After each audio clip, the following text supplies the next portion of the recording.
رضيت بالله ربا وبالإسلام دينا وبمحمد نبيا ورسولا. Ma'asyiral muslimin, jamaah salat zuhur yang dirahmati Allah. Hari-hari ini kita memasuki di bulan Zulqa'dah, Zulhijjah, Muharram, yang disebut juga dengan bulan Haram, yang bulan ini disyariatkan untuk umat Islam melaksanakan ibadah haji ke Baitullahil Haram dalam rangka menyempurnakan rukun Islam. Di antara rukun Islam itu adalah melaksanakan ibadah haji ke Baitullahil Haram, yang tentunya ketika kita melaksanakan ibadah haji ini, melaksanakan ibadah kurban, melaksanakan ibadah abadah di bulan Zulqa'dah, Zulhijjah ini, maka kita akan teringat dengan kisahnya Nabi Ibrahim alaihissalam. Pada hari ini insyaallah kita akan melihat, memahami, mengkaji tentang keutamaan-keutamaan yang dilakukan oleh Nabi Allah Ibrahim. Beliau ini disebut juga dengan Khalilullah, kekasih Allah Subhanahu wa taala. Dua orang saja manusia di muka bumi ini yang beliau sebut langsung dengan kalimat kekasih, Khalilullah. Yang pertama adalah Nabi Allah Muhammad sallallahu alaihi wasallam yang disebut dengan Khalil, kasih Allah Subhanahu wa taala. Dan yang kedua adalah Nabi Allah Ibrahim. Dan kalau kita lihat lagi, Nabi Allah Ibrahim ini adalah kakek buyutnya Nabi kita Muhammad sallallahu alaihi wasallam. Beliau disebut juga dengan ulul azmi minar rusul, di antara nabi yang punya keimanan yang kuat, yang punya tekad yang hebat, semangat yang tak pernah luntur, kekokohan di dalam hati, serta senantiasa berusaha untuk mendekatkan diri kepada Allah Subhanahu wa taala. Maka masalah muslimin dan rahmati Allah, banyak sekali pelajaran yang bisa kita ambil dari Nabi Allah Ibrahim alaihissalam. Banyak sekali hikmah yang bisa kita petik dari sejarah hidup Nabi Ibrahim alaihissalam. Dan semoga insyaallah kita menjadi pengikut-pengikutnya, sebagaimana senantiasa kita berdoa agar kita senantiasa mendapatkan tuntunan dari Allah Subhanahu wa taala. Kita berselawat kepada Nabi Muhammad dan kita berselawat kepada Nabi Allah Ibrahim. Ma'asyiral muslimin, jamaah salat zuhur yang dirahmati Allah. Allah Subhanahu wa taala menyebutkan ciri khas orang yang utama itu apabila dia mengikuti tiga petunjuk. Orang yang akan mulia, orang yang utama, orang yang akan mendapatkan kedudukan tinggi di sisi Allah apabila dia memiliki tiga sifat utama, tiga keadaan yang utama. Yang pertama, kata Allah Subhanahu wa taala dalam surah Al-Qaf, "Inna fi dzalika ladzikra liman kana lahu qalbun aw alqa as-sam'a wa huwa syahid." Sesungguhnya di dalam Al-Qur'an itu ada petunjuk bagi yang punya hati, atau dia memfokuskan pendengarannya, dia memfokuskan pikirannya, dia senantiasa konsentrasi dengan pendengaran, pikiran, segala hal yang dia miliki, wa huwa syahid. Kemudian dia menyaksikan dan dia mengamalkannya. Ma'asyiral muslimin, jamaah salat zuhur yang dirahmati Allah, inilah yang dimiliki oleh Nabi Allah Ibrahim.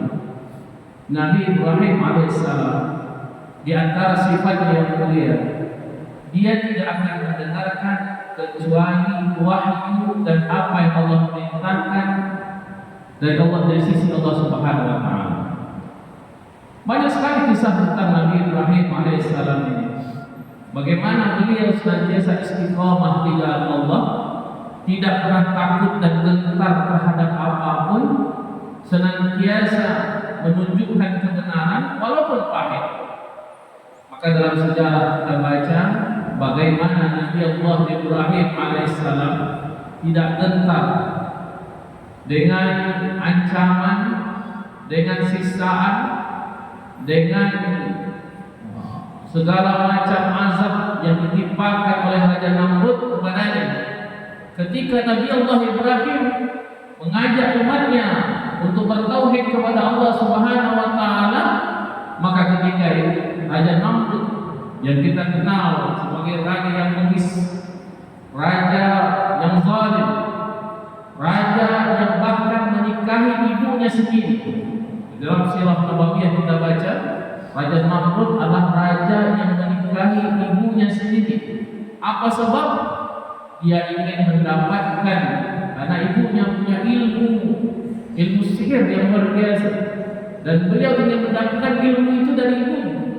Maka dia menikahi ibunya sendiri untuk dia mendapatkan kepandaian tersebut. Nabi Allah Ibrahim tidak pernah gentar dengan hal seperti itu. Bahkan ketika Nabi Allah Ibrahim diperintahkan oleh Raja Namrud untuk dibakar dengan kayu api yang sangat besar, Nabi Allah Ibrahim tidak pernah gentar sedikit pun. Bahkan dalam riwayat kita baca bagaimana orang ketakutan ketika Ibrahim dilemparkan ke dalam api. Tetapi Nabi Ibrahim yakin bahwa sesungguhnya ketika dia membawa ajaran Allah, ketika dia menyampaikan dakwah, maka sesungguhnya pertolongan Allah pastilah akan datang. Maka api yang panas luar biasa ketika itu tiba-tiba menjadi dingin. Kunu bardan wa salaman ala Ibrahim. Wahai api, kata Allah, jadilah dingin. Api yang awalnya membakar tidak bisa membakar kulit yang dijaga oleh Allah Subhanahu wa taala. Api yang awalnya panas tidak bisa memanaskan hati yang disejukkan oleh Allah Subhanahu wa taala. Api yang awalnya bisa membunuh tidak bisa membunuh Nabi Allah Ibrahim. Kenapa? Karena ketundukan dan taatnya kepada Allah Subhanahu wa taala. Maka ma'asyiral muslimin, jamaah salat oleh rahmat Allah, kunci kesuksesan seseorang adalah ketika dia taat dan patuh kepada Allah Subhanahu wa taala. Ketika dia meletakkan Allah di atas segala-galanya, maka Allah akan senantiasa tidak akan pernah berbuat sia-sia kepadanya. Ketika dia meletakkan Allah di atas segala-galanya, maka niscaya Allah akan mengangkat derajatnya, maka niscaya Allah akan memberikan pertolongan kepadanya, maka niscaya Allah akan mendudukan posisi yang tinggi di sisinya. Maka ma'asyiral muslimin, jamaah salat zuhur yang dirahmati Allah, maka wajarlah Nabi Allah Ibrahim alaihissalam diangkat oleh Allah Subhanahu wa taala menjadi kekasihnya. Kada ujian, cobaan, rintangan, tantangan yang beliau hadapi, itu beliau lakukan dengan senang dan penuh dengan kasih sayang kepada Allah Subhanahu wa taala. Penuh dengan ketundukan, penuh dengan ketaatan, penuh dengan kepasrahan kepada Allah Subhanahu wa taala. Tidak ada yang dilakukan oleh Nabi Allah Ibrahim kecuali ketaatan dan kepatuhan kepadanya. Maka ma'asyiral muslimin, jamaah salat zuhur yang dirahmati Allah, banyak sekali pelajaran yang bisa kita pelajari dari Nabi Allah Ibrahim. Di antaranya adalah bagaimana beliau bisa mendidik anak dan istrinya menjadi anak yang saleh, istrinya menjadi istri-istri yang saleh. Kita baca dalam surah Nabawiyah, Nabi Allah Ibrahim adalah di antara Nabi yang luar biasa, bisa mendidik anaknya, istrinya menjadi orang-orang yang hebat dan luar biasa. Maka kita baca dalam surah Nabawiyah, ma'asyiral muslimin yang dirahmati Allah, dari dua istrinya Nabi Ibrahim, Sayyidina Sarah dan Sayyidina Hajar, keduanya melahirkan anak-anak yang kelak akan menjadi nabi dan rasul. Kita baca dalam surah Nabawiyah, dari dua anaknya Nabi Ibrahim nantinya melahirkan anak-anak serta nabi-nabi beserta rasul. Dari istrinya Sayyidina Sarah melahirkan Ishak, Ishak melahirkan Yakub, Yakub melahirkan Yusuf, Yusuf melahirkan anak-anak yang menjadi nabi dan rasul setelahnya. Bahkan kita baca dalam surah Nabawiyah, kebanyakan nabi-nabi adalah keturunan daripada Yakub. Yakub disebut juga sebagai bapaknya para nabi di kalangan Bani Israel. Dari kalangan Bani Israel, bapaknya para nabi adalah Yakub. Yakub anaknya Yusuf, dan dari mereka lah keturunan nabi dari kalangan Bani Israel. Tidak ada keturunan nabi dari kalangan Bani Israel kecuali mereka bernasabkan kepada Yakub dan Yusuf. Maka ma'asyiral muslimin yang dirahmati Allah, di sini kita baca bahwa sesungguhnya Nabi Allah Ibrahim sukses, tidak hanya sukses berdakwah, tetapi sukses juga dalam mendidik istri dan anaknya. Yang kedua ada Sayyidati Hajar. Dari Sayyidati Hajar lahirlah seorang nabi yang bernama Nabi Ismail alaihissalam.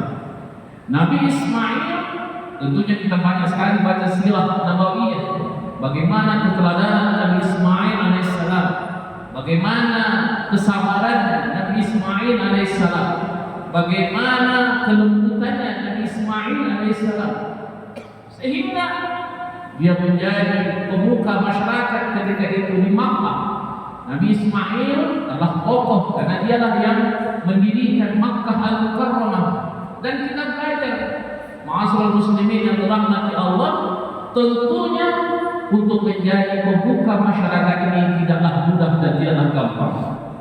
Maka kita baca dalam sirah Nabawiyah bagaimana terbentuk dan terwujudnya Makkah Al-Mukarramah seperti yang kita lihat saat ini, negeri yang penuh dengan keberkahan, negeri yang orang berkunjung kepadanya dalam jumlah yang sangat banyak.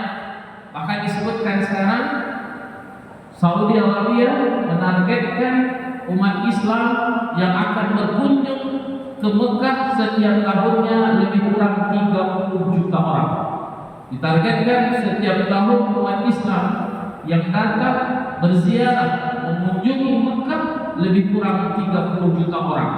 Subhanallah, negeri yang dahulunya tidak berpenghuni, negeri yang dahulunya negeri yang gersang, negeri yang dahulunya merupakan lembah yang ditakuti orang untuk berkunjung kepadanya, tetapi sekarang menjadi negeri yang diberkahi, menjadi negeri tempat umat Islam melaksanakan ibadah, negeri yang menjadi pusat kunjungan umat Islam dari seluruh dunia.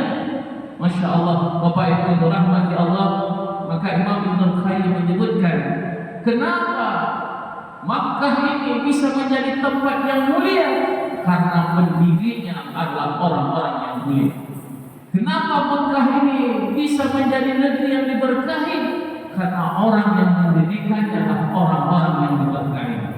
Maka kita baca dalam surah Nabawiyah bagaimana terbentuknya negeri Makkah ini yang awalnya gersang tidak berpenghuni. Maka dengan izin Allah Subhanahu wa taala disebutkan bahwa Allah memerintahkan kepada Nabi Allah Ibrahim alaihissalam, kepada keluarganya, kepada istrinya Sarah dan Ismail waktu itu. Ismail yang masih kecil, Sarah yang baru saja melahirkan.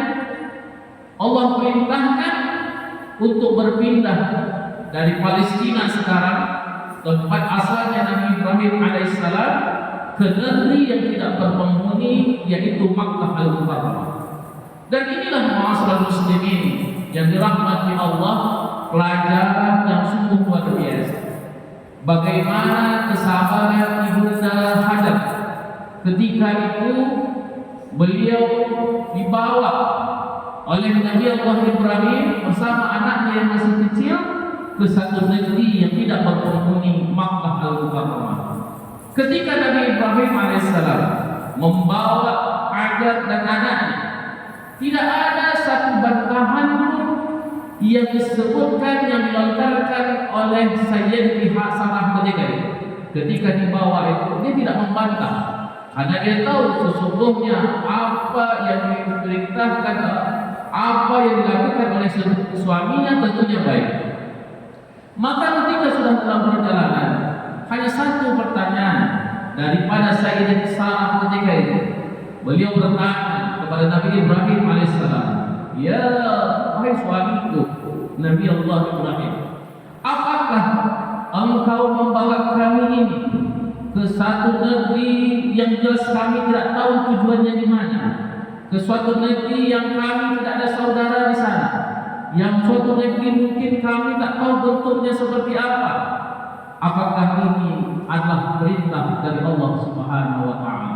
Maka satu saja jawaban daripada Ibrahim alaihissalam menyebutkan, "Wahai istriku tercinta, sesungguhnya aku membawamu dan membawa anak semata wayangku yang telah lama aku tunggu."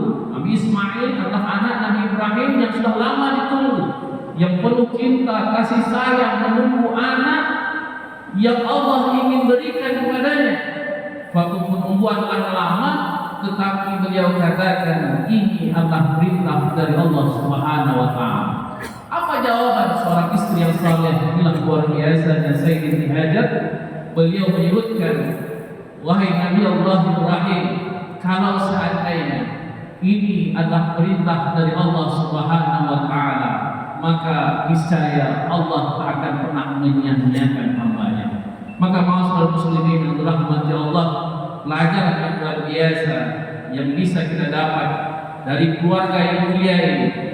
Nabi Allah Ibrahim, istri beliau Sarah, Hajar, anak-anak beliau Ishak, Ismail, ini adalah keluarga yang luar biasa, keluarga yang penuh keteladanan, keluarga yang penuh dengan kesabaran, keluarga yang Allah angkat derajatnya karena kesabaran dan cintanya kepada Allah Subhanahu wa taala. Semoga senantiasa kita termasuk hamba-hamba yang bisa mencintai Allah dan Allah angkat derajat kita. Nasrul minallah wa fadlun qarib wa basyiril mu'minin. Wassalamualaikum warahmatullahi wabarakatuh.